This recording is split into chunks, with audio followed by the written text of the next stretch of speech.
আসসালামু আলাইকুম রহমতুল্লাহ। ওয়ালাইকুম আসসালাম রহমতুল্লাহ বরকাত।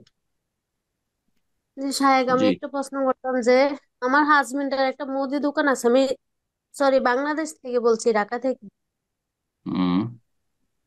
ওই দোকানে পাশাপাশি বিকাশ, নগদ এগুলার ব্যবসা করে।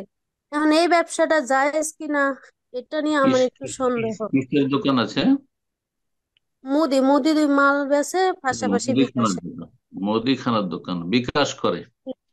জি। বিকাশ বাংলাদেশের মধ্যে যদি হয় তো আমি ভালো যারা বাংলাদেশের দায়ী তাদের সাথে মত বিনিময় করেছি, তারা বলছে যে বিকাশের পারমিশন আছে সরকারি ভাবে দেশে, লোকাল, জাতীয় পর্যায়ে, মানে সেখানকার, কিন্তু ইন্টারন্যাশনাল বিকাশ যেমন সৌদি আরব থেকে বা অন্যান্য দেশ থেকে এটা বৈধ নয় আইনত। সুতরাং বিদেশি বিকাশ যেহেতু সরকার পারমিশন দিচ্ছে না, দুই দেশের কোন একটি সরকার যদি পারমিশন না দেয় ক্ষতিগ্রস্ত তারা, এটা জায়েজ নয়।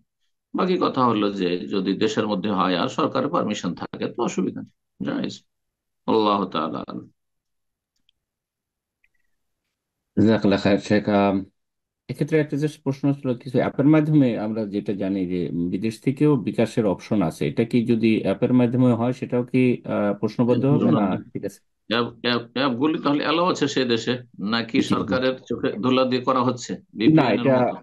না এটা ব্যাংকের মাধ্যমেই যায়, কিন্তু সেটা বিকাশের অপশন আছে আর কি, যতটুকু আমি জানি আর কি। ব্যাংকের মাধ্যমে যদি হয় তাহলে অসুবিধা নেই। তাহলে তাহলে তো আপনি তো সরকারি চোখে ফাঁকি দিলেন না, হ্যাঁ, ধোকা দিলেন না, মান গাশানা ফালাইস, মানে ধোকা দিলেন না।